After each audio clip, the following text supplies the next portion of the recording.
Sejam bem-vindos, queridos alunos. Vocês estão no canal CFC Play, sua autoescola digital. Meu nome é Pedro Luiz e serei seu instrutor teórico. Temos muito assunto para aprender e nesta aula vamos falar da legislação de trânsito. E tudo que falarmos sobre o trânsito daqui para frente estará relacionado com o CTB, o Código de Trânsito Brasileiro. Vocês verão, todo o trânsito está escrito em leis no CTB. Veremos as suas regras que levaremos para o resto da vida como motorista e pedestre. Sim, o pedestre faz parte do trânsito, assim como o ciclista e tudo o que está nas vias. Aprenderemos também sobre o Sistema Nacional de Trânsito e seus componentes, sobre direitos e deveres, sobre como se dá a obtenção do CNH, que a princípio chamaremos de PPD, Permissão para Dirigir, os requisitos básicos para a obtenção da CNH, sobre a renovação e documentos de porte obrigatório. Esses assuntos são só uma introdução sobre legislação. Falaremos muito mais nas próximas aulas e é só ir acompanhando na sequência dos vídeos. Mas antes peço a vocês que deem o seu like, se inscrevam no canal, ative o sininho e compartilhe com os amigos. Assim você estará colaborando para que mais pessoas possam também aprender.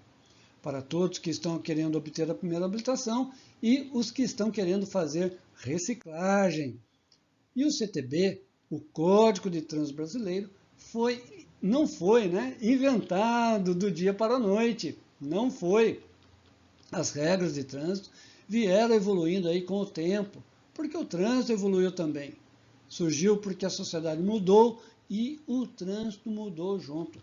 Com todo o conhecimento e experiência adquirido com o tempo, chegamos ao CTB que conhecemos hoje. Tudo que vemos hoje no trânsito são as leis do CTB em pedacinhos.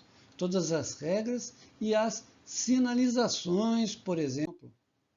O primeiro veículo motorizado a rodar no Brasil foi um Peugeot tipo 03, trazido por Alberto Santos Dumont em 1891, na capital de São Paulo. Desde então, precisou-se elaborar normas e condutas no trânsito. Aqui, alguns veículos do começo do século, parecido com o que Santos Dumont trouxe ao Brasil. Com o aumento dos carros nas ruas, foram necessária a criação das normas de conduta no trânsito.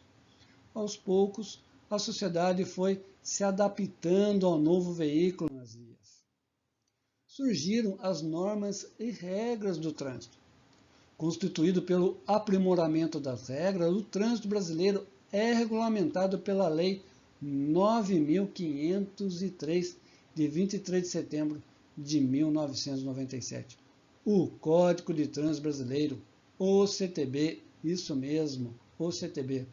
E não precisa, pessoal, decorar essas datas e leis. Foi sancionado pelo presidente da República em 22 de janeiro de 1998. Faz 25 anos do CTB. O CTB define atribuições das diversas autoridades e órgãos ligados ao trânsito, fornece diretrizes para a engenharia de tráfego, estabelece normas de conduta, infrações e penalidades para diversos usuários do trânsito. O capítulo 1 do CTB, artigo 1º, fala das disposições preliminares, ou seja, tudo o que possa fundamentar essas leis veremos em seguida. Ele diz assim: o trânsito de qualquer natureza nas vias terrestres do território nacional aberto à circulação rege-se por este código.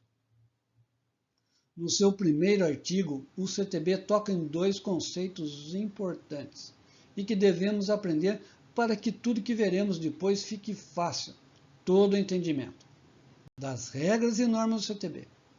Por exemplo, o que é trânsito? O que são vias?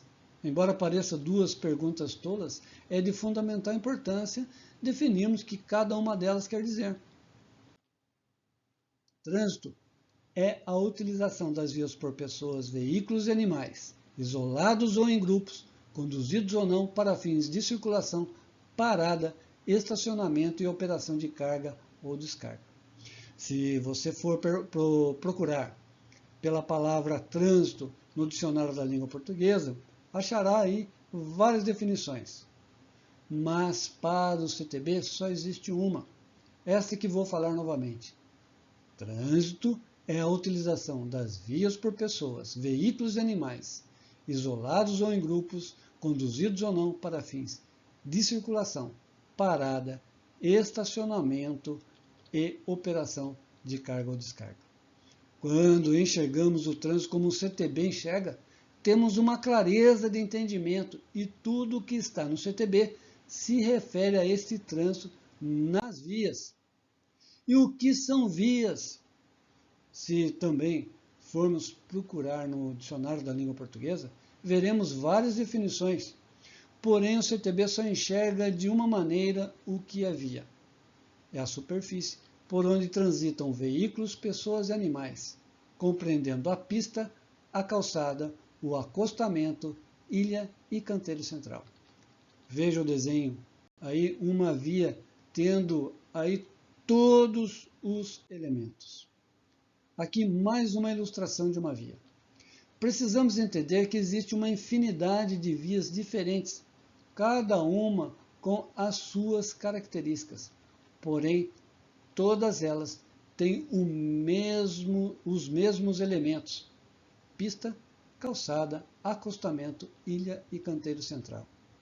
E que tudo o que acontece nas vias é considerado trânsito, e todo o trânsito está em leis dentro do CTB.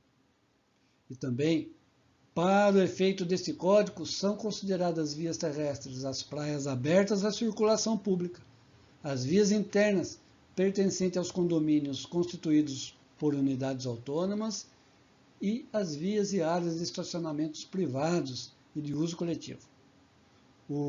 Então, resumindo tudo, o CTB tem as suas leis através de seus artigos para organizar o trânsito que acontece nas vias. Simples assim, pessoal.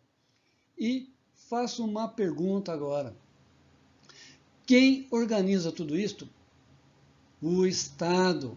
Ou seja, o Estado através do Sistema Nacional de Trânsito. E o que é o Sistema Nacional de Trânsito, pessoal? É o conjunto de órgãos, entidades da União, dos Estados, do Distrito Federal e dos municípios, que tem como finalidade a informação, habilitação, reciclagem e educação dos condutores, julgamento de infrações e de recursos de penalidades. Para que tudo funcione de maneira adequada e em todo o território nacional, foi preciso dividir o Sistema Nacional de Trânsito em várias partes, que são os órgãos componentes. Primeiro, órgãos normativos, consultivos e coordenadores. CONTRAN, CETRAN, CONTRADIF. O CONTRAN, Conselho Nacional de Trânsito. CETRAN, Conselho Estadual de Trânsito. CONTRADIF, Conselho de Trânsito do Distrito Federal. Órgãos federais executivos, responsáveis pelos cumprimentos das leis de trânsito. SENATRAN, Secretaria Nacional de Trânsito.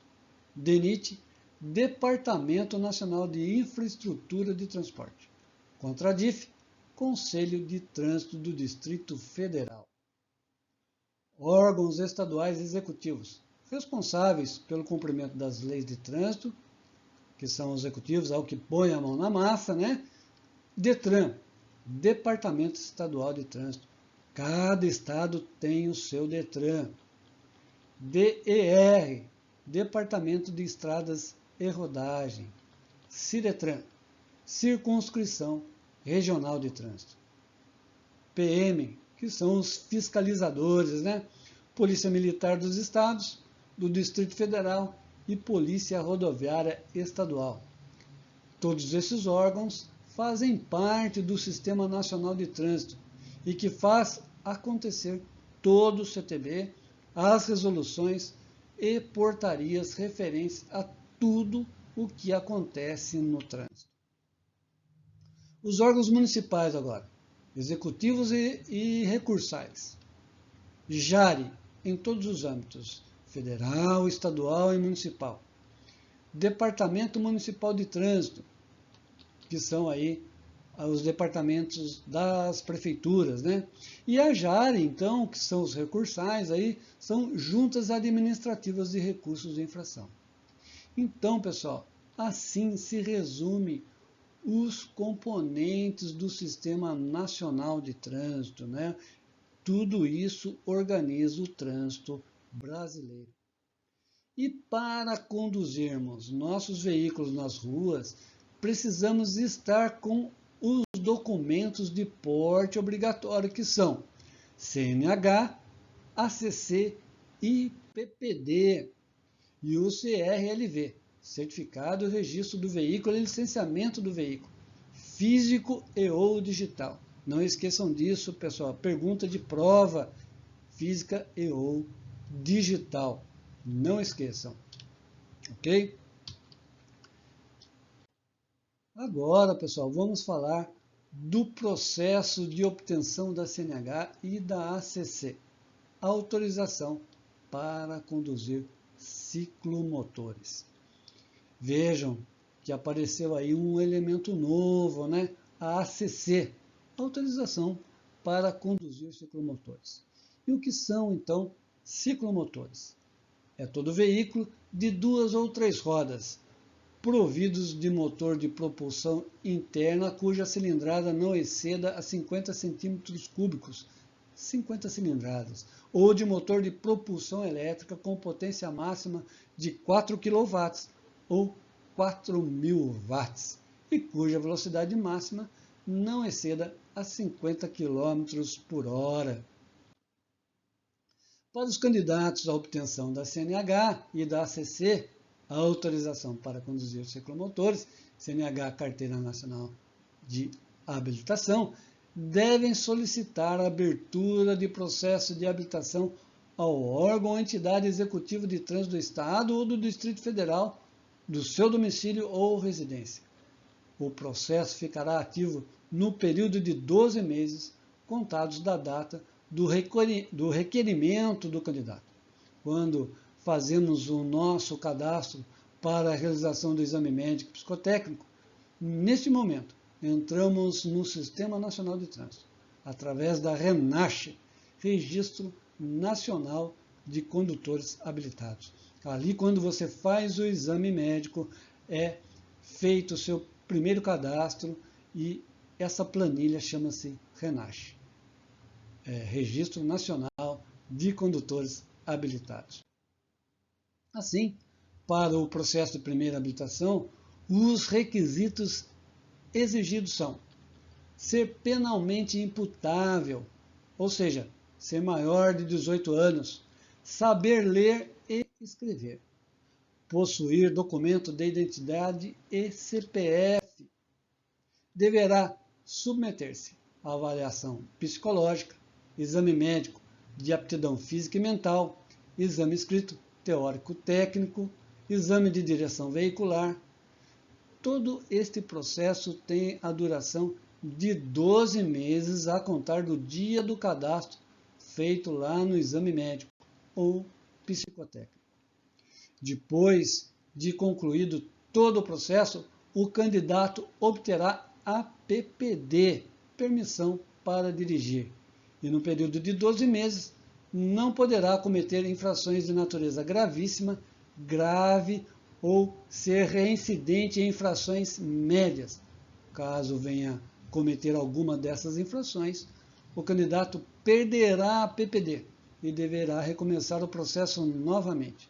Ou seja, fará o exame médico, exame psicotécnico, cursinho, exame teórico, aulas práticas e exame prático novamente.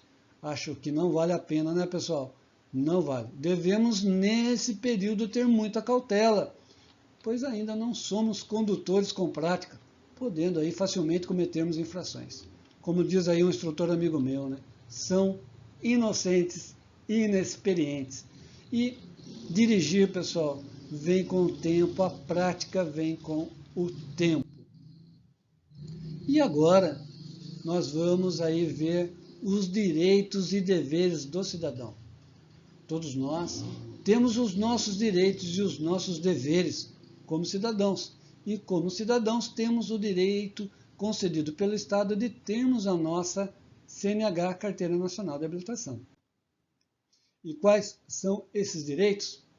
Usufruir de vias seguras, corretamente sinalizadas, ser educado para dirigir com segurança, solicitar por escrito aos órgãos ou entidades do Sistema Nacional de Trânsito sinalização, fiscalização e implantação de equipamentos de segurança, bem como sugerir alterações em normas e legislações, e outros assuntos pertinentes ao Código de Trânsito.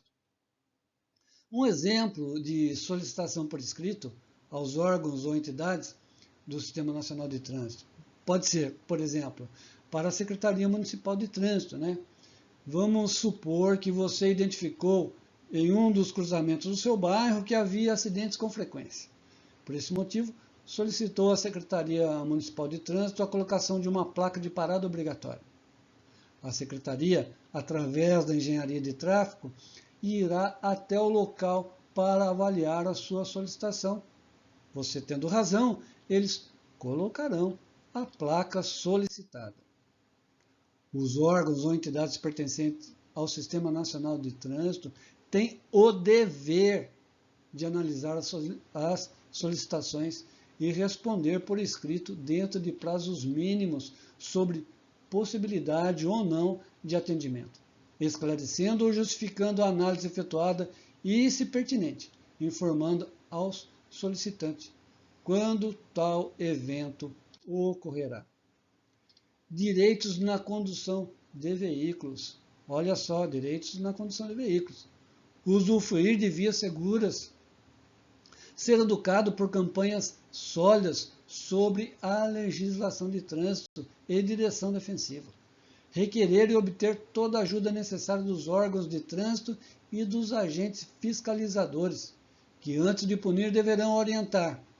Ser atendido nas repartições públicas que administra o trânsito no Brasil. Receber assistência médica gratuita em caso de acidente de trânsito.